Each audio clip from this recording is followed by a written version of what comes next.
Assalamualaikum warahmatullahi wabarakatuh. Halo, perkenalkan nama saya Ugi. Jadi dalam video kali ini saya akan menjelaskan perhitungan uji T2 sampel berpasangan atau nama lainnya uji T2 sampel dependent menggunakan Excel. Jadi kita akan menghitung manual menggunakan Excel. Nanti hasil dari Excel akan kita bandingkan dengan menggunakan software StatCal dan SPSS. Gitu ya. Nah, teman-teman, seluruh file ini teman-teman, file modul dalam video ini, teman-teman bisa download gratis di sini. Di bagian perhitungan uji T2 sampel berpasangan. Bisa download gratis di website www.statcomat.com.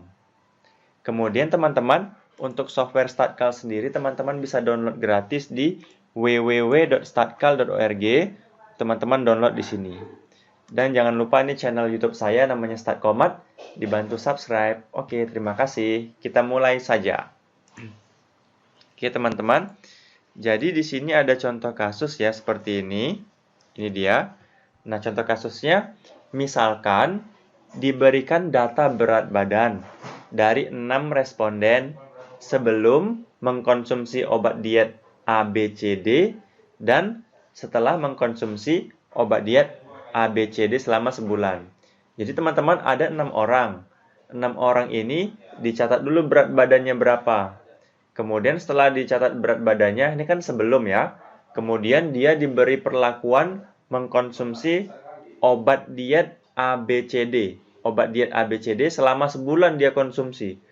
Nah, sebenarnya kita mau melihat apakah ada perbedaan berat badan sebelum mengkonsumsi obat diet dan sesudah mengkonsumsi obat diet selama sebulan. Kalau kita lihat dari datanya, misalkan Ugi, berat badan sebelumnya dia 85 kg. Setelah dia mengkonsumsi obat diet ABCD selama sebulan, dia turun menjadi 56. Egi 79 jadi 60. Kalau kita lihat kan memang ada perbedaan kan? Berat badan sebelum dengan berat badan sesudah kan ada perbedaan kalau dilihat dari datanya. Pertanyaannya, perbedaannya ini signifikan atau enggak? Nah, ini akan dijawab menggunakan uji T2 sampel berpasangan atau dependent. Jadi, dengan menggunakan uji T2 sampel berpasangan, ujilah apakah terdapat perbedaan berat badan yang signifikan sebelum dan sesudah mengkonsumsi obat diet ABCD pada tingkat signifikansi 5%. Kalau dilihat ada perbedaan ya, tapi perbedaannya itu signifikan atau enggak, ini bakal dijawab menggunakan uji T2 sampel berpasangan.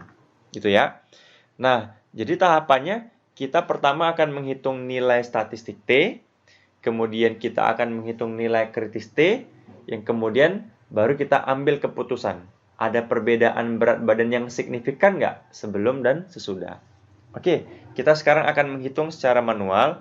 Jadi data yang ini pertama, kita pindahkan ke Excel seperti ini. Nah, ini dia.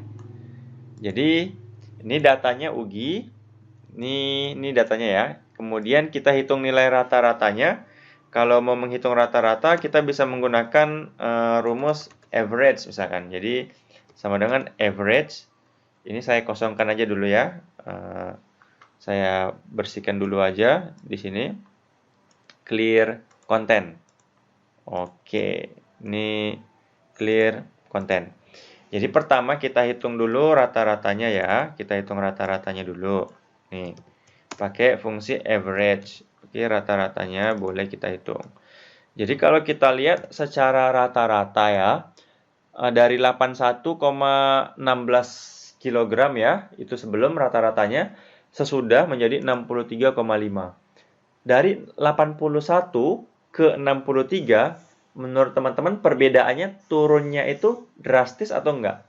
Signifikan atau enggak? Kalau menurut saya nih, signifikan penurunannya. Ini kan menurut saya, cuma nanti akan diuji. Menurut kita signifikan, belum tentu menurut statistik signifikan. Jadi di sini ada dua sudut pandang. Sudut pandang kita mau diuji. Sejalan nggak dengan sudut pandang statistika? Kita bisa hitung nilai standar deviasinya juga boleh. Kita hitung standar deviasinya. Kemudian kita hitung juga jumlahnya, fungsinya sum. Jumlahnya berapa. Oke. Kemudian dari sini kita hitung nilai selisihnya. Sesudah dikurang sebelum, sama dengan sesudah dikurang sebelum. Kemudian kita enter. Itu dia. Kemudian kita hitung rata-ratanya, tinggal kita tarik. Sep, dapat. Kita tarik lagi.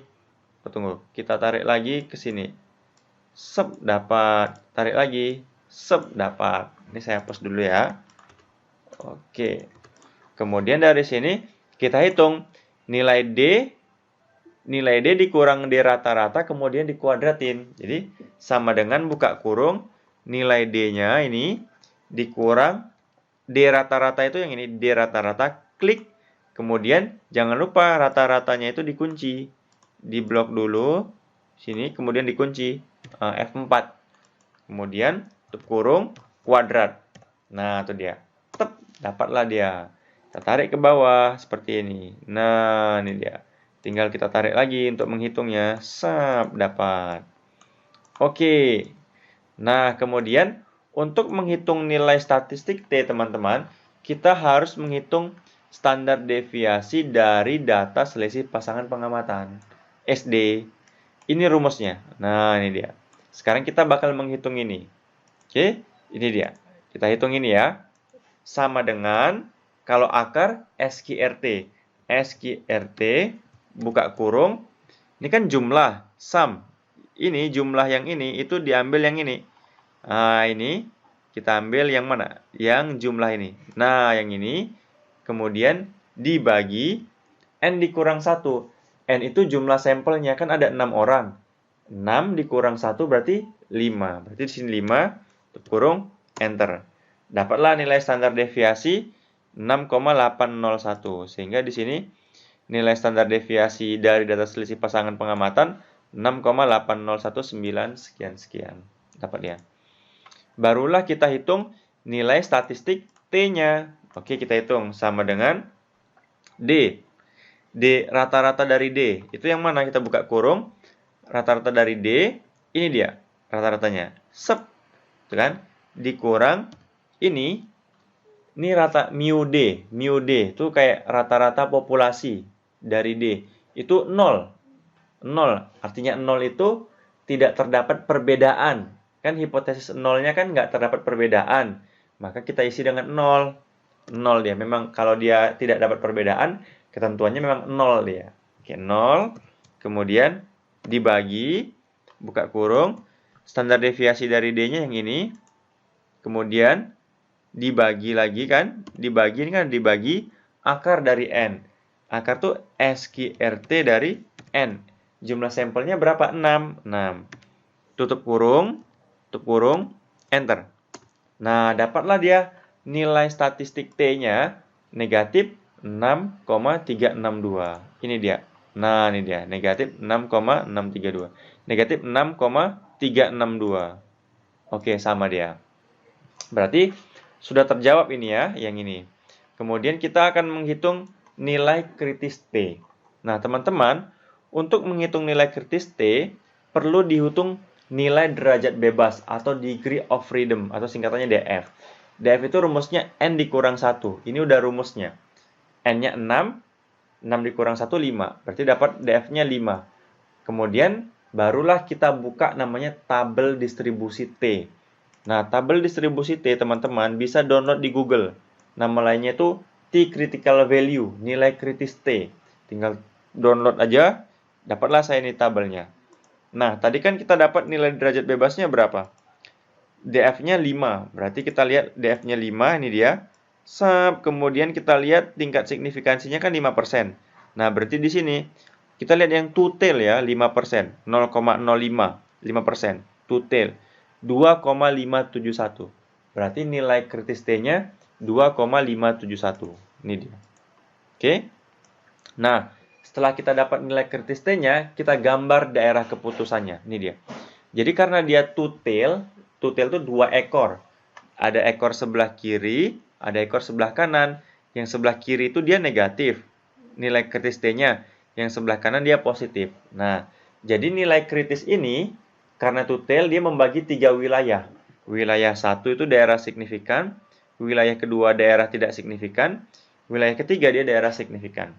Oke, seperti ini daerahnya.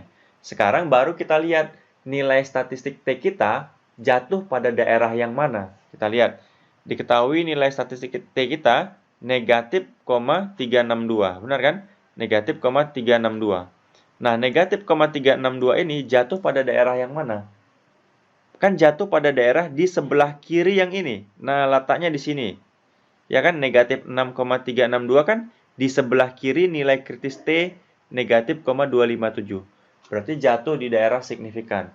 Sehingga kesimpulannya, terdapat perbedaan berat badan yang signifikan sebelum dan sesudah mengkonsumsi obat diet ABCD selama sebulan. Ya, seperti itulah hasilnya. Jadi kesimpulannya ada perbedaan berat badan yang signifikan sebelum dan sesudah mengkonsumsi obat diet ABCD selama sebulan. Coba kita bandingkan dengan SPSS. Pertama, kita input datanya ini, kita copy, kemudian kita pindahkan ke SPSS seperti ini, kemudian analyze, kemudian pilih ini, paired sample t-test, kemudian kita masukkan sesudahnya di sini, sebelumnya di sini, kemudian pilih OK. Kita lihat, nah kan nilai statistik T kita, lihat, negatif, ya kan? Negatif 6,362. Sama nggak dengan Excel? Negatif 6,362. Sama. Derajat bebasnya sama nggak?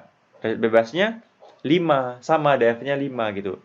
Jadi hasil perhitungan SPSS dengan manual Excel sama. Kalau kita mau menggunakan StatCal misalkan. Oke, kita jalankan dulu misalkan StatCal-nya.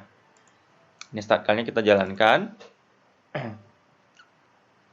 Tunggu dulu, kita copy aja dulu datanya. Oh, udah jalan ya. Kita copy datanya. Kita copy, kemudian kita pindahkan ke StatCal. Kita input bagian numeriknya. Ya. Kemudian kita masukkan kolomnya misalkan 30, row-nya 100. Kita pindahkan datanya di sini sebelum, di sini sesudah. Oke. Udah muncul datanya ya di sini. Kemudian kita pilih statistik, kita pilih t-test paired population. Ini dia pilih. Kemudian kita pilih. Kita masukkan misalkan before, berarti sebelum, after sudah. Kemudian result. Nah, ini hasilnya muncul. Ada banyak pilihan hasil. Cuman kita pilih t-testnya aja, paired population. Kita lihat. Nah, nilai statistik T kita, ini dia, min 6,362. Sama nggak dengan SPSS? Sama hasilnya. Gitu ya. Nah, teman-teman, kira-kira seperti ini perhitungannya. Mohon maaf atas segala kekurangan. Assalamualaikum warahmatullahi wabarakatuh.